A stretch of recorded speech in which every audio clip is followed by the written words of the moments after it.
Hello everyone, welcome to Deepa's kitchen. आज मी बनवणारे वर्षभर लागणारा हा पदार्थ किंवा कुठलाही सण असू द्या किंवा कुठली पूजा असू द्या तर पापड आपल्याला नक्कीच लागतो पूजेसाठी म्हणा, नाही तर आपण जसं की टिफिनमध्ये चटणी वगैरे द्यायची असली तर थोडेसे पापड तळून किंवा भाजून मस्त अशी चटणी बनवतो।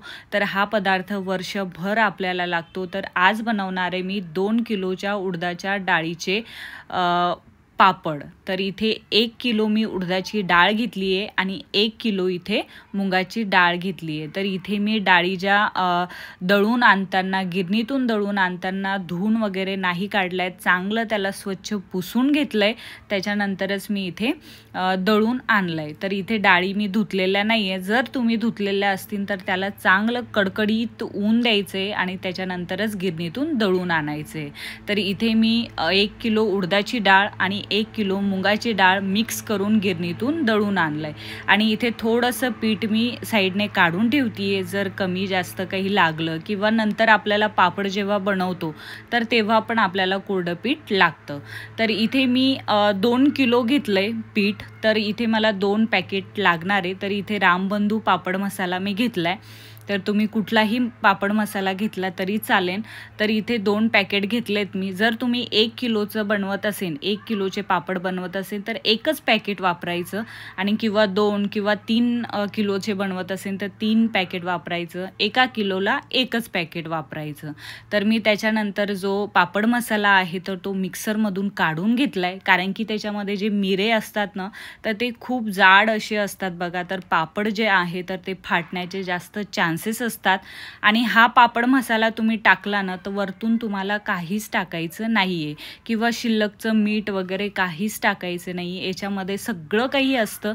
तर याच्यामध्ये असं पापड मसाल्याच्या व्यतिरिक्त आपल्याला काहीच टाकायचं नाहीये आणि जे जाड मिरे जे आहे तर ते मी नाही टाकले। जर तुम्हाला टाकायचे असेल तर गरम पाण्यामध्ये छान त्याला उकळून घ्या आणि मग नंतर पिठामध्ये टाका, म्हणजे काय होईल की पापड फाटणार नाही किंवा चिरा पडणार नाही। तर इथे चांगलं पीठ जे आहे, मसाला जो आहे चांगला मिक्स करून घ्यायचा आहे आणि इथे मी एक तांब्या, माझ्याकडे तांब्या आहे तर त्या तांब्या भरून मी असं पाणी घेतलंय। तुम्ही ग्लासने जर घेतलं तर 2 ग्लास घ्या आणि तांब्या घेतला तर एकच तांब्यामध्ये पीठ मळा। तर इथे एवढं कडक, खूप कडक असं पीठ मळून ठेवायचं आहे बघा आणि जितकं कमी होईल तितकं कमी पाण्याचा वापर करायचा आहे। तुम्ही बघू शकता मला किती म्हणजे हार्ड जातं आहे ते मळायला, पण जितकं तुम्ही कडक पीठ मळसाल ना तर तितकं तो जो पापड आहे तर तो डबल न फुलणार। तुम्ही माझा फिंगर बघू शकता किती एकदम असा दबतोय बघा। तर त्या प्रमाणात आपल्याला इथे पीठ चांगलं असं कडक मळून घ्यायचंय, म्हणजे जितकं होईल कडक तितकं आपल्याला पीठ इथे मळून घ्यायचंय। तर इथे बघू शकता मी असं वरतून काही पाणी वगैरे काहीच लावलेलं नाहीये। जसं तुम्ही एकदम असं भुरभुरं पीठ जे आहे तर ते बनवून तसं तयार करायचे आणि मोठा जो गोळा आहे तर ते 2 किलोचा आहे तो मी एकदाच मळून ठेवला, कारण की तुम्ही जेव्हा तुम्हाला बनवायचं असेल तर मळायचं काम पडणार नाही। एकदाच मळून ठेवलं की 4 दिवस तुम्ही पापड आरामशीर लाटू शकता। तर इथे मी जो गोळा आहे पिठाचा तो एअरटाईट डब्यामध्ये भरून ठेवलाय आणि रात्रभरासाठी, आणि म्हणजे मी दुसऱ्या दिवशी पण 12 वाजेपर्यंत ठेवून दिलं होतं त्याला तसंच, कारण की सगळं काम आवरल्याच्या नंतरच मी इथे पापड बनवणार होते। तर याला कमीत कमी आपल्याला 8 ते 9 घंटे त्याला तसंच सोडून द्यायचं आहे पिठाला आणि एअरटाईट डब्यामध्येच ठेवायचे। तर इथे भरपूर असं पीठ सांडलं होतं तर मी त्याला साफ करून घेते। रात्रीची वेळ होती, म्हणजे सगळं जेवण वगैरे झाल्यावर मी हे जे पीठ आहे ते मळून ठेवलं होतं, म्हणजे साधारण मला वाजले होते 11 साडे 11 वाजले होते ते पीठ मळायला। तर तेव्हा मी ते पीठ सगळं असं मस्त कडक पीठ मळून ठेवलंय।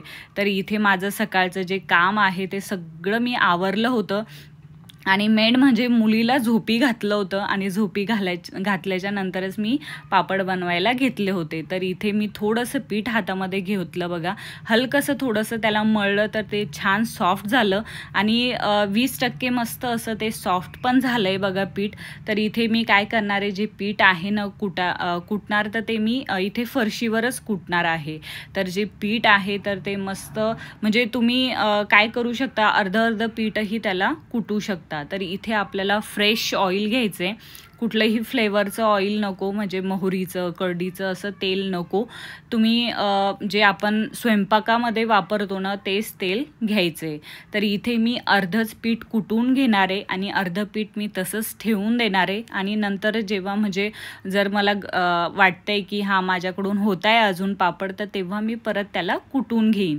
तर इथे मी अर्धं पीठ जे आहे ते तसंच डब्यामध्ये ठेवून दिलं आहे आणि इथे फरशीवरच छान मी त्याला कुटून घेणार आहे.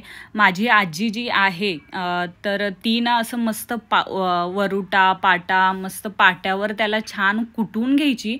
तर म्हणजे इथे कुटायला ना मला कमीत कमी 9 ते 10 मिनटं आरामशीर लागले होते बघा. जितकं तुम्ही जास्त त्याला कुटणार ना तितका जो पापड आहे तेलामध्ये छान तरतरीत एकदम असा मोठा होणार. त्याच्यासाठी थोडीशी मेहनत तर घ्यावीच लागणार आहे आपल्याला. तर इथे छान जे पीठ आहे तर ते एकदम असं सॉफ्ट होईपर्यंत त्याला चांगलं असं कुटून घ्यायचे. तर मला अजूनही आठवतं माझी आजी म्हणजे एकखट्टी असं पूर्ण 4-5 किलोचं पीठ मळून ठेवायची रात्रीच्या टायमाला आणि सकाळी सकाळी उठली सगळं काम आवरलं वर माझी आजी मस्त असं कुटून थोडं थोडं कुटून द्यायची आम्हाला पापड लाटायला. तर खूप मस्त वाटायचं, सगळे मिळून असे छान पापड लाटायचे. तर इथे मी काय करते जे पीठ आहे तर ते चांगलं असं कुटून घेतलं आहे. 10 ते 12 मिनटं चांगलं त्याला कुटून घेतलं आहे. त्याच्यानंतर चांगले त्याचे असे गोळे बनवायचे बघा, असे लांबसर असे गोळे बनवायचे त्याचे. आणि काय होतं असं केलं ना की जे गोळे आहेत छान असे गोल बनतात आणि पापड जो आहे तर छान असा बनतो आपला, एकदम तरतरीत तसा तेलामध्ये तळला जातो. तर ते अजून पण खूप असं खूप नाही म्हणता येणार पण 50% कडकच होतं ते पीठ. त्याच्यामुळे त्याला मला जे वरुटा आहे तर त्यानेच मला त्याला कुटावं म्हणजे त्याचीच हेल्प घ्यावी लागली जे पांगण्यासाठी पीठ. तर ते तर त्याच्यानंतर मी काय केलं आहे की इथे धाग्याने छान असं त्याला म्हणजे त्याचे छोटे छोटे गोळे बनवून घेणार आहे. तर तुम्ही हा जो धागा आहे तर मी त्या वरुट्याला बांधला आहे. जर वरुटा वगैरे नसेल तर तुम्ही छान असं तुमच्याकडे खलबिद्दा वगैरे असेल तर त्याने पण तुम्ही बनवू शकता, कुटू शकता. तर इथे मस्त असे धाग्याने जे गोळे आहे छोटे छोटे ते मस्त बनवून घेतलेत मी. धाग्याने काय होतं ना की जो गोळा आपण तोडतो ना म्हणजे पिठाचा तर छान असा तो गोल आकारामध्ये असतो आणि पापड जो आहे तर तो आपला छान असा गोल आकारामध्ये बनतो. तर इथे जे अर्धा पीठ मी जे कुटून घेतलं होतं तर तितक्या याच्या भरपूर असे गोळे बनून तयार झालेत बघा. तरी इथे पण काय करायचे असं खुल्लं याला सोडायचं नाही आहे. तर याला पण जे गोळे बनवल्याच्या नंतर याला एअरटाईट डब्यामध्येच ठेवायचे किंवा त्याला चांगलं असं कवर करून घ्यायचे, त्याच्यावर छान पॅकवालं झाकण ठेवायचे. जेणेकरून काय होईल की आपण जेव्हा पापड लाटू ना तर ते कडक नाही होणार, ज्या लाट्या आहे तर त्या कडक होणार नाही. तर त्याच्यामुळे आपल्याला त्याला चांगलं कवर करून घ्यायचं आहे. तर इथे मी मस्त असं पापड जे आहे तर ते बनवायला घेतलेत. तर थोडंसं त्याला तेल लावायचं आहे त्या गोळ्याला आणि तेल लावल्याच्या नंतर त्याला चांगलं थोडंसं म्हणजे छोटीशी पुरीसारखं त्याला बनवून घ्यायचं आहे. आणि त्याच्यानंतर जे आपण पीठ साईडने काढून ठेवलं होतं, मी जे स्टार्टिंगलाच उडदाच्या डाळीचं पीठ जे आहे तर ते डब्यामध्ये काढून ठेवलं होतं ना तेच पीठ मी इथे यूज करते आहे. तर त्याच्यासाठीच मी ते पीठ जे आहे तर ते काढून ठेवलं होतं. तर मस्त अशा ज्या पापड जे आहे मी पुऱ्या बोलणार होते जे पापड जे आहे तर ते बनवून तयार करते बघा. तर बघू शकता एकही पापड जो आहे तो कुठे चिरलेला नाही आहे किंवा फाटलेला नाही आहे. तर मस्त एकसारखे जे पापड आहे तर ते गोल गोल छान एकदम मस्त असे पापड जे आहे तर ते बनवून तयार होत आहे बघा. तर इथे माझी मुलगी उठली होती, 5-5:30 वाजले होते. तर ती काही जास्त वेळ झोपत नाही. तर म्हटलं आता राहू द्या, कारण की ती पापड काही करू देत नव्हती. काही पापड मी रात्री बनवले होते आणि काही आता बरेचसे पण आत्ताच बनवून घेतले होते. तर ती काही करू देत नव्हती. म्हटलं आपण आता नंतरच बनवूया. तर इथे काय करायचं जे पण तुम्ही पापड बनवले आहेत ना तर काही वेळेस काय होतं जे पापड आहे बनवतो आपण, पीठ लावतो, सुकं पीठ जे असतं ना उडदाच्या डाळीचं ते लावल्याच्या नंतर तर पापड तसेच आपण वाळू घालतो तर ते एकदम असे व्हाईट व्हाईट दिसतात. तर ते व्हाईट व्हाईट दिसू नये म्हणून त्याला काय करायचं, जेव्हा तुम्ही पापड बनवता तर ते एकावर एकच टाकायचे आणि एकावर एक टाकल्याच्या नंतर जो पांढरेपणा असतो ना तो नाहीसा होतो किंवा पापडावर तो जास्त दिसत नाही. तर तसंच मी त्याला झाकून ठेवलं होतं 10 ते 15 मिनटासाठी त्याला चांगलं झाकून ठेवलं होतं. कारण की जसं मी सांगितलं त्याचा भुरकापणा जो आहे, पिठाचा व्हाईटपणा जो आहे तो निघून जातो आणि छान मस्त येल्लो पापड जे आहे तर ते बनून तयार होतात बघा. तर इथे माझी आजी ना पापड कशी ठेवायची, असं फोल्ड करून पापड ठेवायची. कारण की काय व्हायचं की डब्यामध्ये भरपूर असे पापड बसायचे आणि कारण की पहिले कसं भांडे वगैरे कमी असायचे तर तेव्हा माझी आजी सांगायची की आम्ही पहिले पापड असे ठेवायचो कारण की डब्यामध्ये भरपूर असे पापड बसत होते. तर त्याच्यामुळे ती तसं ठेवत असेल. तर इथे मी नॉर्मलीच आपले गोल गोल पापड असे ठेवून दिलेत. तर बघू शकता मस्त जे पापड आहे सकाळी सकाळी मी तळण्यासाठी काढले होते. पापडाची चटणी बनवणार होते मस्त. तर इथे सगळे पापड जे आहे तर ते मस्त असे पतले पतले बनून तयार झालेत बघा.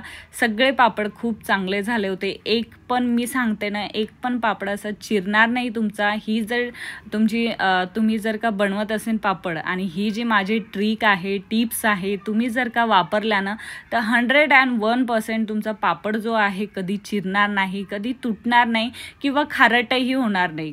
खारट होण्याचा विषयच होत नाही कारण की आपण एक्स्ट्रा त्याच्यामध्ये मीठ टाकलेलंच नाही आहे. जितकं तुम्ही रामबंधू पापड मसाला आणला ना तितकंच टाकायचं आहे, एक्स्ट्रा त्याच्यामध्ये काहीच टाकायचं नाही आहे. आणि मस्त पापड बघू शकता तुम्ही किती तरतरीत एकदम, म्हणजे मी म्हणते की कढई पण छोटी पडतीये इतका तो छान असा फुललाय बघा. तर मस्त असा म्हणजे तो लालसर काही झालेला नाही आहे, काळपट नाही झालेला, एकदम परफेक्ट असा मस्त पापड जो आहे तर तो बनवून तयार होतात बघा. तर इथे मी पापडाची चटणी बनवायची होती तर 3-4 पापड मस्त असे तळून काढले होते आणि स्पेशली तुम्हाला दाखवण्यासाठी पण मी इथे तळले होते. तर इथे बघू शकता कुठलाही पापड लाल झालेला नाही आहे किंवा काळा पडलेला नाही आहे आणि तुम्ही बघू शकता किती क्रिस्पी, क्रंची आणि खूप टेस्टी असे मस्त पापड जे आहे तर ते बनवून तयार झालेत बघा. तर तुम्हाला व्हिडिओ कसा वाटला मला नक्की कमेंटमध्ये सांगा आणि प्लीज चॅनलला सबस्क्राईब करण्याचं विसरू नका आणि व्हिडिओला लाईक करा. तर व्हिडिओ जे आहे तर ते मी खूप मेहनतीनं बनवते आणि स्पेशली हा व्हिडिओ जो आहे तर तो खूप मेहनतीने बनवले.